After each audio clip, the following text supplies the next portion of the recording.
Una vez más, con ustedes el obispo Alejandro Guevara de la Comunión Anglicana Emanuel, para tener una meditación corta de la palabra de Dios antes de iniciar el día. Recuerden que el lema nuestro es permitir a Dios que escriba en nuestro corazón su mensaje para este día, de tal manera que nosotros podamos vivir esta jornada como si fuésemos un libro con el corazón abierto, dispuesto a, dispuestos a ser eh, evidentes, a que todas las personas a nuestro alrededor puedan leer lo que Dios ha escrito en nuestro para todos. Gracias una vez más por su presencia. También saludo a quienes están conmigo en esta transmisión en vivo a través de mí y a través de la red social de YouTube. Recuerden, todos ustedes les pedimos que si pueden compartir en este momento este en vivo en sus redes sociales, no sé si sea posible, creo que el TikTok sí es posible, por favor háganlo. Más tarde editamos y enviamos la grabación de este devocional a través de Telegram, básicamente, y en cuanto nos permite, también lo hacemos a través de WhatsApp. El problema con WhatsApp es que ha estado restringiendo la cantidad de mensajes masivos que podemos enviar. Así que son tantos los amigos y los contactos en WhatsApp que sería demasiado dispendioso hacerlo persona a persona. Así que es mucho más fácil hacerlo de manera masiva a través de listas de distribución. Bueno, de nuevo, todos bienvenidos. Iniciamos entonces en el nombre del Padre, del Hijo y del Espíritu Santo. Amén. Como siempre, les invito a inclinar nuestro rostro, cerrar nuestros ojos y decir: Padre, tú eres misericordioso y el amor habita en ti para siempre. Te pedimos que tengas misericordia de cada uno de nosotros que estamos acá en tu presencia en este día, que nos indiques tu voluntad, que escribas en nuestro corazón tu verdad, tu orientación divina para formar nuestro carácter en este día. Perdónanos, oh Señor, nuestras faltas. Tenemos una naturaleza humana que se opone siempre a tus verdades y a tus principios. Y es por eso que hacemos lo que no debemos hacer. Y es por eso, Señor, que lo que debemos hacer no lo hacemos. Perdona, Señor, a quienes se arrepienten. Hazlo por amor de Cristo Jesús, que murió y resucitó por la humanidad.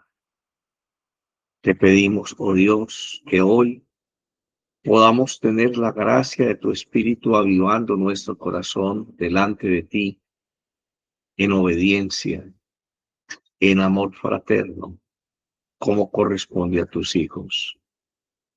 Concédenos así, oh Dios, poder vivir una vida conforme a tu voluntad para tu gloria y tu honra. Amén y amén. Padre nuestro que estás en el cielo, santificado es tu nombre. Venga tu reino y hágase tu voluntad en el cielo, también en la tierra. Danos hoy el pan de cada día y perdona nuestras ofensas, como perdonamos también a quien nos ofende. Y no permitas que caigamos en la tentación y líbranos del maligno.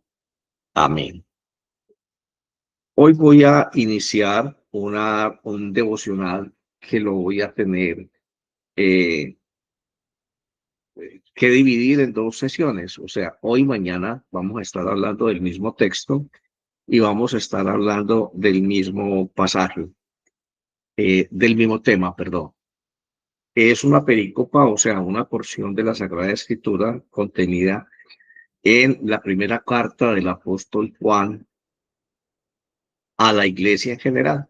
Y esto está en el capítulo 5, en los versículos del 1 al 5. Hoy vamos a hacer simplemente un acercamiento Mañana ya vamos a tener una explicación un poco más detallada de lo que significa estos 5 versículos para la vida cristiana.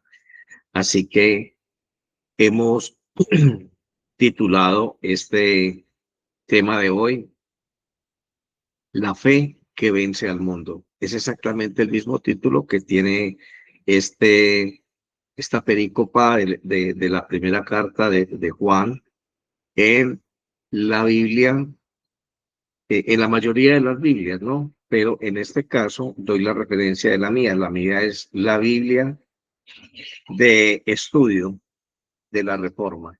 Esa es la edición, es la versión de las Américas. Dice así: todo aquel que cree que Jesús es el Cristo es nacido de Dios, y todo aquel que ama al Padre ama al que ha nacido de él. En esto sabemos que amamos a los hijos de Dios, cuando amamos a Dios y guardamos sus mandamientos, porque este es el amor de Dios, que guardemos sus mandamientos, y sus mandamientos no son gravosos, porque todo el que es nacido de Dios vence al mundo, y esta es la victoria que ha vencido al mundo, nuestra fe. ¿Y quién es el que vence al mundo, sino el que cree que Jesús es el Hijo de Dios? Ahí termina. Voy a volver a leerlo porque quizás se hace un poquito dispendioso comprender realmente la idea. Les recomiendo después de este devocional tomar sus Biblias, dirigirse a la primera carta del apóstol Juan, al capítulo 5 y leer los primeros 5 versículos. Vuelvo y lo leo un poco más rápido para ustedes. Todo el que cree que Jesús es el Cristo es nacido de Dios, y todo el que ama al Padre ama también al que es nacido de él. En esto sabemos que amamos a los hijos de Dios, cuando amamos a Dios y guardamos sus mandamientos, porque este es el amor de Dios, que guardemos sus mandamientos, y sus mandamientos no son gravosos, porque todo lo que ha nacido de Dios vence al mundo. Y esta es la victoria que ha vencido al mundo, nuestra fe. ¿Y quién es el que vence al mundo sino el que cree que Jesús es el Hijo de Dios? Muy bien, nos podríamos quedar aquí un rato más largo leyendo y releyendo y releyendo y releyendo este mismo texto. Y cada vez que lo hagamos vamos a tener nuevas ideas, una revelación más fresca, más nueva de lo que Dios nos está enseñando en este punto. Bueno, este pasaje ofrece una reflexión acerca de la naturaleza de la fe y la victoria sobre este mundo. Ese es básicamente el mensaje de este pasaje, el mensaje central. O sea, la idea principal es enseñarnos a nosotros la naturaleza de la fe cristiana y la victoria sobre este mundo. Pero hablando en términos de la naturaleza de la fe cristiana, leamos de nuevo el inicio de este mensaje, de estos primeros 5 versículos. Todo el que cree que Jesús es el Cristo es nacido de Dios, y todo el que ama al Padre ama al que ha nacido de él. Muy bien, está hablando de Cristo Jesús. Nos está diciendo acerca de aquella fe que vence al mundo. Y esta fe que vence al mundo se dice en el primer versículo del capítulo 5, todo aquel que cree que Jesús es el Cristo es nacido de Dios. Todo el que cree que Jesús es el Cristo es nacido de Dios. Aquí hay una reflexión interesante y quiero que caigamos en cuenta hoy de este detalle. Todo el mundo, desde los inicios de la revelación bíblica, o sea, todo el pueblo de Israel, digamos genéricamente que El mundo para la economía de la salvación era en aquella época el total de los hijos de Dios, o sea, el pueblo de Israel. Los demás formaban parte del mundo, pero no eran exactamente el objeto de la revelación divina, de esa constante exhortación de Dios para que le conozcan. No formaban parte de la alianza.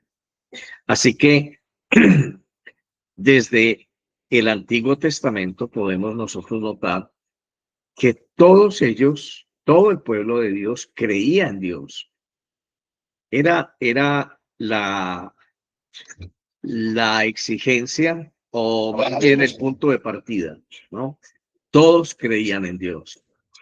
Igual que hoy, podemos encontrar a nuestro alrededor en este planeta Tierra muchas naciones y no creo que exista una sola persona por allá. De pronto algunos se dicen ateos, eso habría que discutirlo, pero no creen, perdón, creen en Dios. Todo el mundo está de acuerdo en que Dios existe, al menos la mayoría, ¿no? Está de acuerdo en que Dios existe.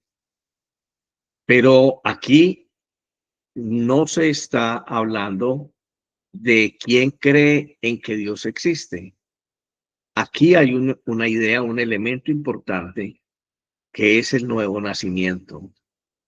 Esta carta de Juan está haciendo énfasis en este capítulo 5 en ese concepto del nuevo nacimiento, una especie de resurrección, pero no de una resurrección en términos convencionales como nosotros quisiéramos o estamos acostumbrados a comprenderla, sino más bien de una resurrección espiritual.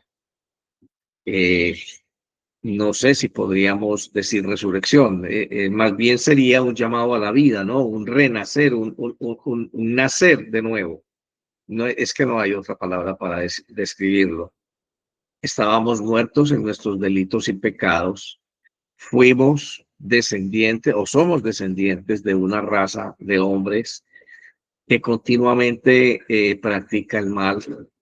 Así que en nuestra forma de pensar, en nuestra conciencia, el mal o la malicia siempre ha predominado en nuestras acciones, en nuestra forma de pensar y en lo que hacemos.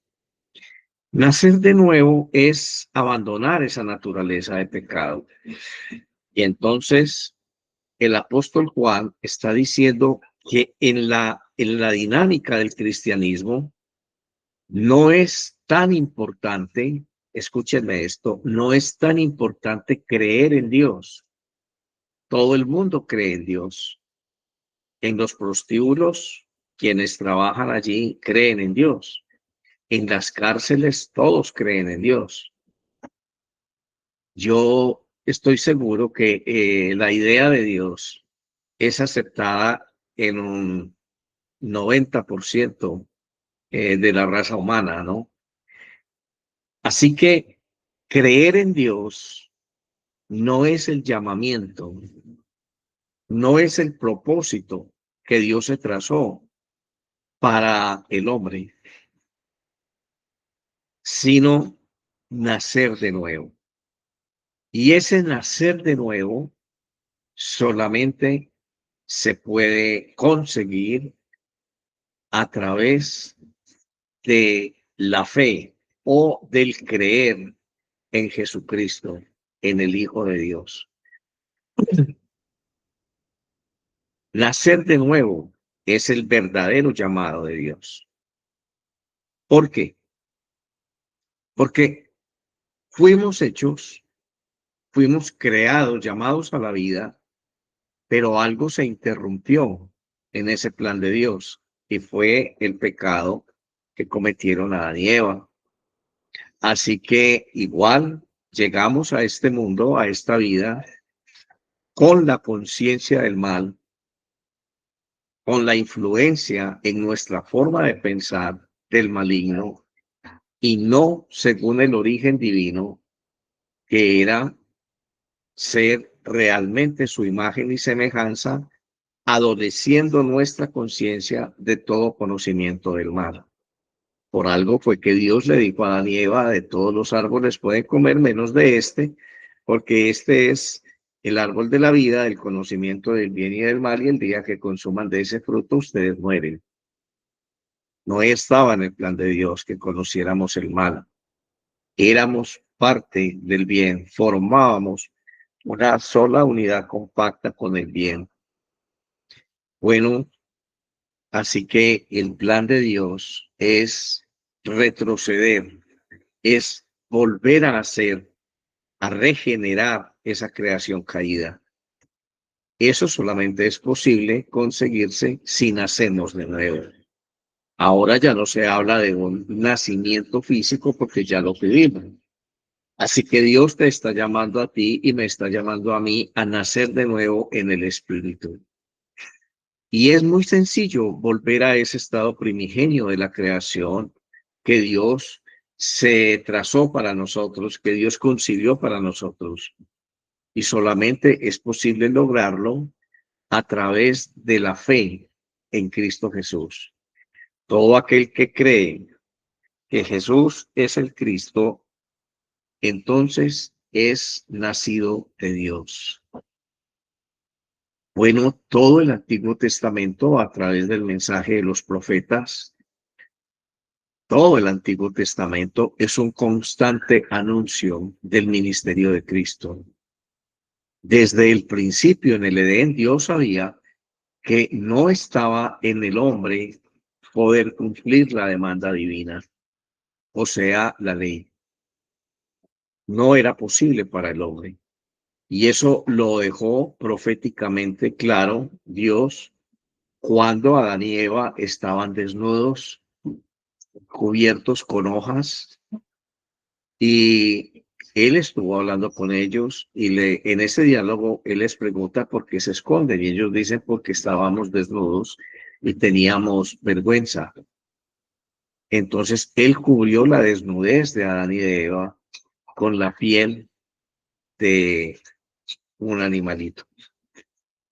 Y eso ya está hablando de que hubo un sacrificio que prefiguraba el sacrificio de Cristo que cubría nuestras faltas.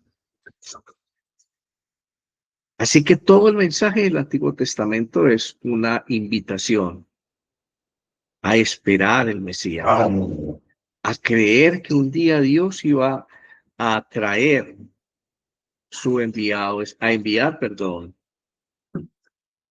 a alguien que iba a ser el redentor de su pueblo. Era conocido como el Mesías, era esperado como el Mesías. Quizá llegó el Mesías no según la idea que tenía el pueblo de Israel, un caudillo político que les iba a invitar a la guerra y a quitar del pueblo la opresión de la esclavitud de los romanos o de la injerencia de los romanos sobre ellos. Bueno, Dios es un ser espiritual y tenía un mensaje para el pueblo de Dios que debía ser entendido espiritualmente. Y por eso este mismo autor de la primera carta de Juan, el mismo apóstol Juan al inicio de su evangelio, dice que a los suyos vino y los suyos no le reconocieron. Pero todos aquellos que le reconocieron, que creyeron en él, les dio la potestad de ser hechos hijos de Dios, hijos de Dios. Aquí está hablando entonces ese mismo autor del Evangelio de Juan, diciéndonos que todo el que cree en Jesús, que Jesús es el Cristo, o sea, el enviado de Dios, es nacido de Dios. El énfasis del llamamiento de Dios no es a creer en Él. Dios no te está llamando a creer que Él existe. Él existe, creamos o no creamos. Él es el que es. Desde la eternidad pasada hasta la eternidad futura. Desde la eternidad y hasta la eternidad. Él es. En Él no hay tiempo. La preexistencia divina no se afecta ni para bien ni para mal si tú crees o no crees que Él existe. Así que erróneamente, quizá nosotros como cristianos hemos hecho mucho esfuerzo en creer en Dios. No, ese no es el llamado de Dios para ti. El llamado de Dios para ti es a nacer de nuevo. Algo que muy pocas veces escucho que se dice tan claramente en las iglesias. Nacer de nuevo es el verdadero llamado de Dios. El culmen del llamamiento de Dios en Jesucristo, después de toda la historia del Antiguo Testamento, es un llamado a nacer de nuevo. Y nacer de nuevo solamente es posible conseguirlo si creemos que Jesucristo es el Hijo de Dios. Si creemos que Jesús fue el enviado de Dios. Así que aquí el reto o la inquietud entonces es saber discernir qué significa creer en Cristo Jesús para poder nacer de nuevo. ¿Por qué el apóstol enlaza estos dos conceptos de una manera tan condicionante? ¿Qué significa entonces creer en Cristo? Y dice, y todo aquel que ama al Padre, ama al que ha nacido de él. Vamos a hablar entonces qué es creer en Cristo y segundo, qué significa amar al Padre para poder entonces entender lo que el apóstol dice. Todo el que ama al Padre también ama al que ha nacido de él, o sea, a Jesucristo. Miremos entonces qué significa Cristo. ¿Qué es Cristo Jesús? ¿Quién fue? ¿Qué hace? ¿Cuál fue su obra? Yo creo que esto ya lo tenemos más que claro. Cristo fue, después de Juan, que fue el último de los profetas, la promesa encarnada, el cumplimiento del mensaje del Antiguo Testamento. Él, según lo presenta este apóstol, el apóstol Juan, cuando lo define como el verbo antes era con Dios, el verbo era Dios, y este verbo se hizo carne y habitó entre nosotros. Jesús es parte de la divinidad, es Dios. Y se hizo a sí mismo un hombre con la venia del Padre para poder igualar la condición suya y mía y vencer el pecado por usted y por mí, algo que no iba a ser posible para nosotros nunca. Él lo hizo posible. Satanás pensó que había vencido a Dios, engañando al hombre, pero Dios le demostró a Satanás que Él es Dios y que Él podía hacerse a sí mismo un hombre y no responder a esa insinuación pecaminosa de Satanás. Algo con lo que no contaba Satanás. Yo creo que no estaba ni en la más remota consideración de Satanás. Tamaña respuesta que Dios le dio inmediatamente. Antes de expulsar a Adán y Eva del Edén, ya los había cubierto con una piel de un animal que implicaba un sacrificio. Ya profetizaba esto el ministerio de Cristo. Siempre estuvo en la mente de Dios esta respuesta a Satanás. Esta respuesta no estaba en la inteligencia satánica. Esta respuesta no estaba considerada en ningún momento por Satanás. Y el primer sorprendido de esta profecía de este propósito divino fue el mismo Satanás. Quedó derrotado, quedó anunciada su derrota. Y en el tiempo, después de toda la preparación de Dios con su pueblo, vino el Mesías a este mundo. Y vino con un solo propósito: restaurar o establecer de nuevo el reino de Dios en este mundo. Y solamente podía restaurarse o restablecerse el reino de Dios en este mundo de una sola manera: destruyendo lo que había causado la caída del reinado de Dios sobre el mundo a través del hombre, y era destruyendo el pecado. Así que Jesús dice: les aseguro de verdad que no va a faltar ni una jota ni una tilde de esta ley que no sea cumplida. Él es Dios. En él se resume la promesa, todas las promesas y las profecías del Antiguo Testamento. Él es la revelación, él es el culmen del amor de Dios, del propósito de Dios, trazado a través de la historia. Y se presenta a él como el Hijo de Dios. Y él dice: todo el que me ve a mí, ve al Padre, y todo el que quiere conocer al Padre, ya me está viendo a mí. Yo no oro en esta tierra de cuenta propia, a moto propio. Yo lo que veo hacer a Dios en el cielo es lo que hago entre ustedes, y lo que yo escucho decir a mi Padre en el cielo es lo que yo digo aquí en la tierra. Hay una perfecta unidad entre el Padre y el Hijo.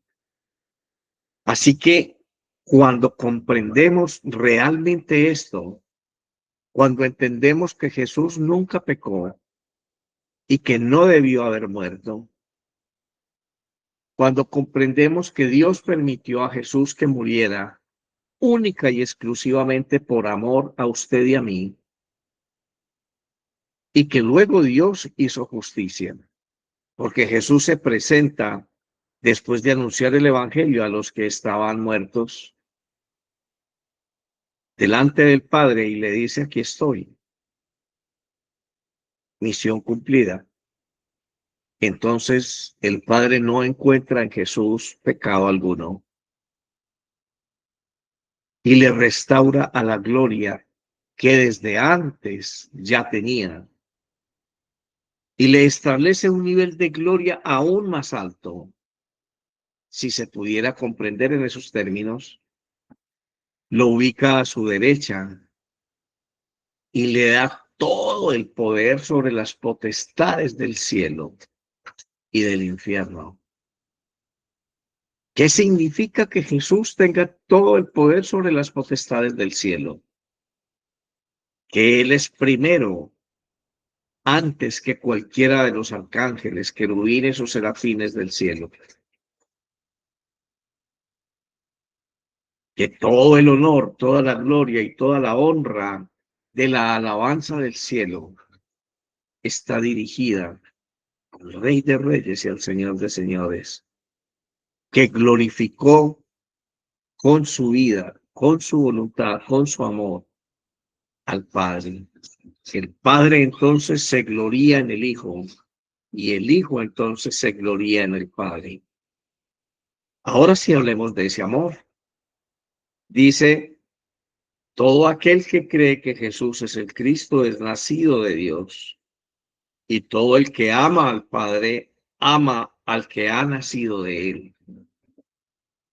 Todo el que ama al Padre ama al que ha nacido de él. Obviamente viene hablando de Jesús. O sea que no es posible amar al Padre sin primero amar al Hijo. Usted y yo encontramos muchas personas fuera de la iglesia que afirman amar a Dios, pero no conocen a Cristo Jesús. No tienen una experiencia de vida, un pacto, no son parte del pacto eterno, de la alianza nueva y eterna. no disciernen lo que nosotros ya comprendemos y sabemos que es Cristo Jesús y lo que representó Cristo Jesús en el plan de la salvación. Si no conocen a Cristo Jesús, es imposible que amen al Padre. Pero aquí hay una segunda categoría que el evangelista, que el apóstol Juan está estableciendo. No es posible amar al Padre si no amamos al que ha nacido de él. ¿Quién nació del Padre? En sentido humano, Cristo Jesús. Recordemos que Jesús preexistía con Dios porque es parte de Dios. Pero cuando Jesús encarnó en María, entonces nació. Y no nació por la voluntad de un hombre, por el esperma de un hombre. Nació por la voluntad de Dios. Así que es en ese sentido que nosotros debemos comprender que Jesús es nacido del Padre en carne, pero preexistía con Dios y preexistió con Dios porque también es Dios. Así que amar a ese Jesús encarnado es vital para nosotros poder afirmar que amamos al Padre. Ese Jesús encarnado nos obliga a contemplar la obra de Cristo. Lo que acabamos de explicar, en él se condensa toda la profecía, todo el plan de salvación, toda la obra de Dios se condensa en el Hijo. Es de tal magnitud esto que nos está diciendo el apóstol Juan, que nos invita a considerar que en el principio el verbo era Dios, el verbo estaba con Dios y el verbo se hizo carne. Contrasta esto con el libro del Génesis que nos dice, y dijo Dios, o sea, el verbo se expresa, hágase la luz, las estrellas, el agua, el mar, la tierra. Fue el verbo, Cristo Jesús, quien creó el universo, el Señor del universo. A través del ministerio de Cristo, desarrollado como hombre, después de haber nacido de Dios en la carne, se condensa entonces aún más la realeza de Cristo en el cielo. Es puesto a la derecha del Padre y le es dado todo honor y toda gloria, todo poder sobre las potestades del cielo y del infierno. Si tú comprendes esto, si tú aprendes a amar a Cristo, porque Él primero te amó, porque tú no podías cambiar los sucesos de la historia, porque tú y yo íbamos a ir inexorablemente al infierno a causa del pecado, porque tú y yo íbamos a ir al infierno inexorablemente por causa de aquel que nos odia y nos odió desde el principio.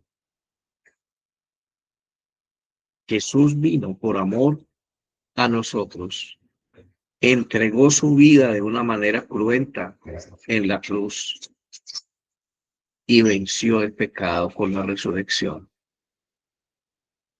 Creer en eso nos hace a usted y a mí, según el Evangelio de San Juan, que dice todo el que creyó, todos los que creyeron en él, les fue dada la potestad de ser llamados hijos de Dios. Creer en esa magnitud del sacrificio de Cristo nos hace a nosotros coherederos junto con él de la dignidad de ser hijos de Dios. Tan grande el amor de Cristo que cuando nosotros creemos, despertamos de la oscuridad vemos la luz que significa Cristo para nosotros. Lo que Él significó en el plan y todavía sigue significando en el plan de la salvación.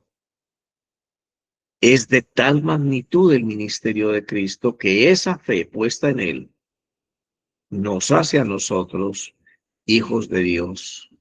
Nos regresa al estado primigenio con el cual Dios nos llamó a la vida. Ya somos hijos de Dios. Y dice el apóstol Juan que todo aquel que ama al Padre, ama también al que ha nacido de él. Entonces aquí se abre para nosotros este nivel de comprensión. No solamente Jesús nació del Padre, sino que usted y yo nacemos de nuevo, nacemos del Padre cuando nosotros comprendemos ampliamente el ministerio de Cristo. En ese instante también usted y yo nacemos de nuevo. Es un misterio, es un milagro. Jesús nació del Padre en María.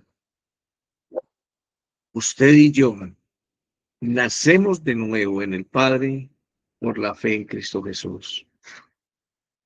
Somos adoptados como hijos de Dios en el cielo. Es este gran misterio de la fe cristiana lo que hoy nosotros estamos siendo invitados a contemplar en estos primeros 5 versículos del capítulo 5 de la primera carta de Juan. Y no hemos estado hablando hasta este instante. Llevamos 40 minutos hablando solamente del primer versículo. Vamos entonces a continuar con el versículo 2. Dice, en esto sabemos que amamos a los hijos de Dios, o sea, a todo aquel que ha nacido de nuevo, a todos los cristianos del mundo. Si yo quiero saber si amo a la iglesia, a los hijos de Dios, si los amo a ustedes o ustedes a mí, si queremos saber si amamos a nuestros hermanos, entonces lo que tenemos que hacer es evaluar si amamos a Dios y guardamos sus mandamientos, porque dice el versículo, en esto sabemos que amamos a los hijos de Dios, cuando amamos a Dios y guardamos sus mandamientos. Ya hemos dicho que era imposible para la raza humana cumplir la ley. En 2 palabras, guardar los mandamientos. Imposible. No estaba en el ser humano, a través de su voluntad, de su obediencia, dominada por Satanás, cumplir el mandato de Dios.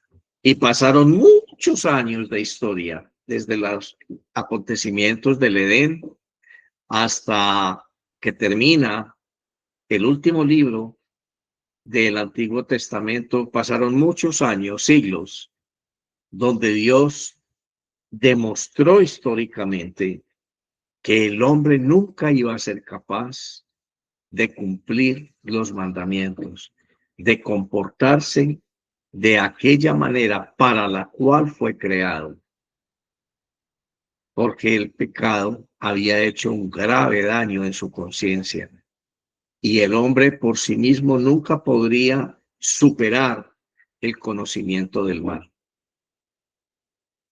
Así que a través de la obediencia esto era imposible. Eso es lo que hace que en el Antiguo Testamento se profetice la venida del Mesías, aquel que va a venir a liberar el pueblo de Dios y a poner las cosas en orden, a establecer de nuevo el reino de Dios en este mundo. Y a eso se refiere Juan cuando nos dice que si queremos saber si nosotros amamos a nuestros hermanos, a todo aquel que es nacido de Dios, Si queremos saberlo, entonces tenemos que investigar o decirnos a nosotros mismos si realmente amamos a Dios y guardamos sus mandamientos. Algo que no era posible, que nunca fue posible para el hombre en el Antiguo Testamento, fue posible para un hombre llamado Jesús, llamado Cristo Jesús. Amar a Cristo Jesús implica no solamente recibir la potestad de ser llamado también hijo de Dios, sino cumplir sus mandamientos, emular su estilo de vida, su condición espiritual, compartir con Cristo esa relación que ahora tiene con el Padre. Es un nivel de gloria inmerecido para usted y para mí. Él está sentado a la derecha del Padre y a Él le fue dado todo el honor, toda la gloria y la potestad sobre el cielo y el infierno. ¿Y sabe cómo afecta eso su vida y la mía? Que Jesús, antes de morir, dijo, todo lo que pidáis al Padre en mi nombre os será hecho. Todo lo que pidáis al Padre en mi nombre os será hecho.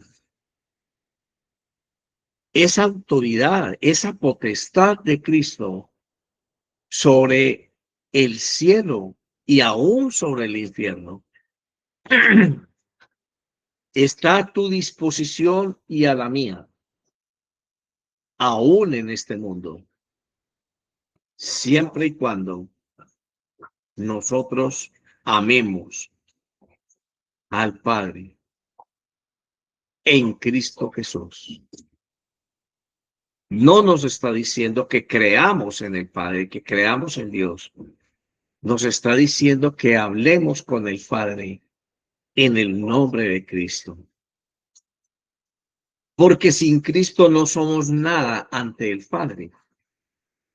Es por eso que ustedes escuchan que iniciamos nuestras oraciones y terminamos nuestras oraciones diciendo, te lo pedimos en Jesucristo nuestro Señor, o te lo pedimos por los méritos de Cristo. Sin Cristo no puede haber comunión con el Padre, y mucho menos amor. Pero aquí Juan nos está diciendo que si queremos averiguar si amamos a los que han nacido de Dios, o sea, a quienes han aceptado a Cristo, a quienes han creído en Cristo, entonces hay solamente una manera de saber si lo hacemos, y es si amamos a Dios y guardamos sus mandamientos. ¿Qué es amar a Dios y guardar sus mandamientos? Simplemente llevar la vida que Cristo llevó. El único ser que amó perfectamente al Padre y cumplió perfectamente la demanda divina, la ley de Dios, que guardó sus mandamientos, fue Cristo. Así que amar a Cristo y amar al Padre es un requisito importante, indispensable para saber si amamos a nuestros hermanos. Y aquí entonces empezamos a conectar este mensaje al planeta Tierra. ¿Realmente tú amas a tu mamá, a tu papá y a tus hermanos en la carne? ¿Realmente tú amas a tu esposo y a tus hijos? No podemos confundir un sentimiento de filialidad con el verdadero amor. ¿Cuántas veces, entrados en ira, has proferido maldición contra tu esposo, contra tu esposa, contra tus hermanos o tus hijos, o contra el prójimo? ¿Cuántas veces has deseado que ya no estén en tu vida formando parte de tu círculo más cercano? ¿Cuántas veces hablas en negativo de ti mismo, maldiciéndote. Maldecir es decir mal, maldiciendo tu vida.